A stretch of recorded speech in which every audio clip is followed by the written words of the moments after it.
Chapter 14. The Winged Monkeys.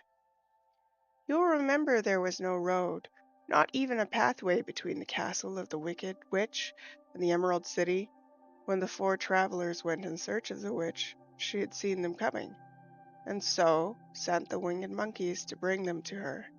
It was much harder to find their way back through the fields of the buttercups and yellow daisies than it was being carried. They knew, of course, they must go straight east towards the rising sun. They started off in the right way, but at noon the sun was over their heads. They did not know which was east and which was west, and that was the reason they were lost in the great fields. They kept on walking, however, and at night the moon came and shone so brightly, so they lay down among the sweet-smelling yellow flowers and slept soundly until morning. All but the Scarecrow and the Tin Woodsman. Next morning the sun was behind a cloud, but they started on as if they were quite sure which way they were going. "If we walk far enough," said Dorothy, "we shall sometime come to some place, I'm sure." But day by day passed, and they still saw nothing before them but the yellow fields. The Scarecrow began to grumble a bit. "We've surely lost our way," he said, "and unless we find it again in time to reach the Emerald City, I shall never get my brains." "Nor I my heart," declared the Tin Woodsman. "It seems to me I can scarcely wait till I get to Oz, and you must admit that this is a very long journey." "You see," said the Cowardly Lion, with a whimper, "I haven't the courage to keep tramping forever, without getting anywhere at all."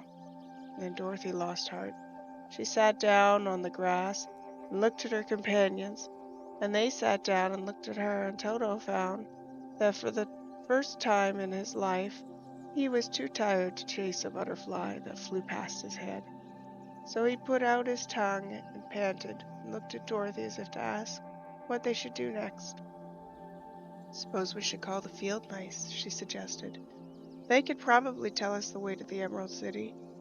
"To be sure they could," cried the Scarecrow. "Why didn't we think of that before?" Dorothy blew the little whistle she always carried around her neck since the Queen of the Mice had given it to her, and in a few minutes they heard the pattering of tiny feet, and many of the small gray mice came running up. Among them was the Queen herself, who asked in a squeaky little voice, "What can I do for my friends?" "We've lost our way," said Dorothy. "Can you tell us where the Emerald City is?" "Oh, certainly," answered the Queen. "But it is a great way off, and you have had it at your backs all this time."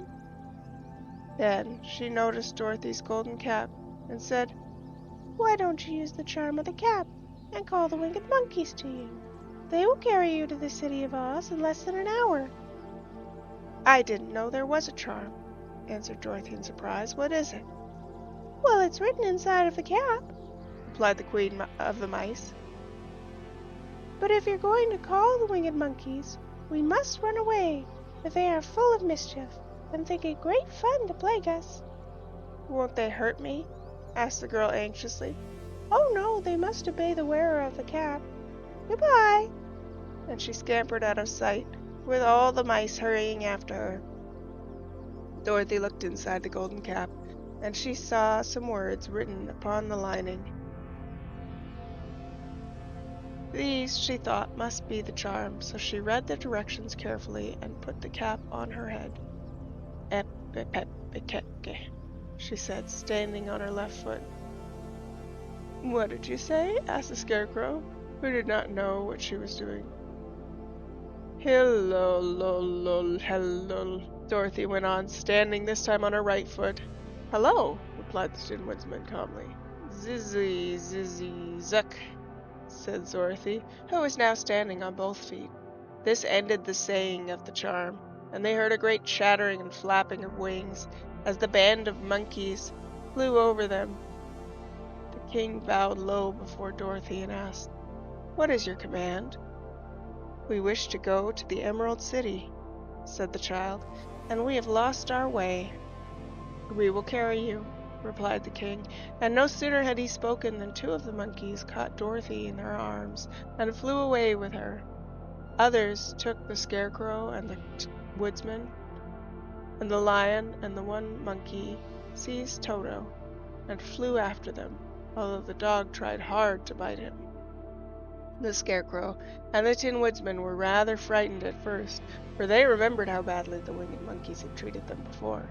They saw that no harm was intended, so they rode through the air quite cheerfully, and had a fine time looking at the pretty gardens and woods far below them. Dorothy found herself riding easily between two of the biggest monkeys, one of them the king himself. They had made a chair of their hands, and were careful not to hurt her. "Why do you have to obey the charm of the Golden Cap?" she asked. "That is a long story," answered the king, with a laugh. "But as we have a long journey before us, I will pass my time by telling you about it. If you wish, I should be glad to hear of it," she replied. "Once," began the leader, "we were a free people, living happily in the great forest, flying from tree to tree, eating nuts and fruit, and doing just as we pleased without calling anyone master. Perhaps some of us were rather too full of mischief at times, flying down to pull the tails of the animals that had no wings, chasing birds and throwing nuts at people who walked in the forest. But we were careless and happy and full of fun, and enjoyed every minute of the day. This was many years ago, long before Oz came out of the clouds to rule over this land. There lived here then, away at the north, a beautiful princess, who was also a powerful sorceress. All her magic was used to help the people, and she was never known to hurt anyone who was good. Her name was Galette. She lived in a handsome palace built from great blocks of ruby.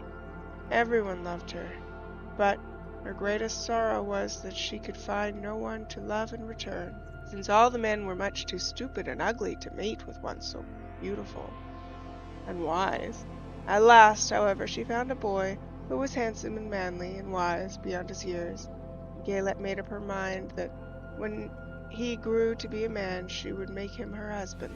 So she took him to her ruby palace and used all her magic powers to make him strong and good and lovely as any woman could wish. And when he grew to manhood, Quelela, as he was called, was the best and strongest man in the land, while his manly beauty was so great that Galette loved him dearly, and hastened to make everything ready for the wedding. My grandfather was at that time the king of the winged monkeys, which lived in the forest near Galette's palace, and the old fellow loved a joke better than a good dinner. One day, just before the wedding, my grandfather was flying out with his band when he saw Quelela walking beside the river. He was dressed in a rich costume of pink silk and purple velvet, and my grandfather thought he would see what he could do. At his word, the band flew down and seized Quelela and carried him in their arms until they were over the middle of the river, and they dropped him into the river. "Swim out, my fine fellow," cried my grandfather, "and see if the water has spotted your clothes." Quelela was much too wise not to swim, and he was not in the least spoiled by all his good fortune. He laughed when he came to the top of the water and swam to shore. But when Galette came running out to him, she found his silks and velvet all ruined by the river. The princess was very angry, and she knew, of course, who did it. She had all the winged monkeys brought before her, and said at first that their wings should be tied, and they should be treated as they had treated Quelela, and dropped into the river. But my grandfather pleaded hard, for he knew the monkeys would drown in the river, with their wings tied. And Quelela said a kind word for them also, so that Galette finally spared them, on condition that the winged monkeys should ever after do 3 times the bidding of the owner of the Golden Cap. This cap had been made for a wedding present to Quelela, and it is said to have cost the princess half her kingdom. Of course, my grandfather and all the other monkeys at once agreed to the condition, and that is how it happened that we are 3 times the slaves of the owner of the Golden Cap, whomsoever he may be. "And what became of them?" asked Dorothy, who had a great interest in the story. "Quelela being the first owner of the Golden Cap," replied the monkey. "He was the first to lay his wishes upon us. As his bride could not bear the sight of us, he called us all to him in the forest after he had married her, and ordered us to always keep where she could never set her eyes on a winged monkey, which we were glad to do, for we were all afraid of her. This was all we had to do until the golden cap fell into the hands of the Wicked Witch of the West, who made us enslave the Winkies and afterwards drive Oz himself out of the land of the West. Now the golden cap is yours, and 3 times you have the right to lay your wishes upon us." As the Monkey King finished his story, Dorothy looked down and saw the green shining walls of the Emerald City before them. She wondered at the rapid flight of the monkeys, but was glad that the journey was over. The strange creatures set the travelers down carefully before the gate of the city. The king bowed low to Dorothy, and then flew swiftly away, followed by all his band. "That was a good ride," said the little girl. "Yes, and a quick way out of our troubles," replied the lion. "How luckily it was you brought away that wonderful cap.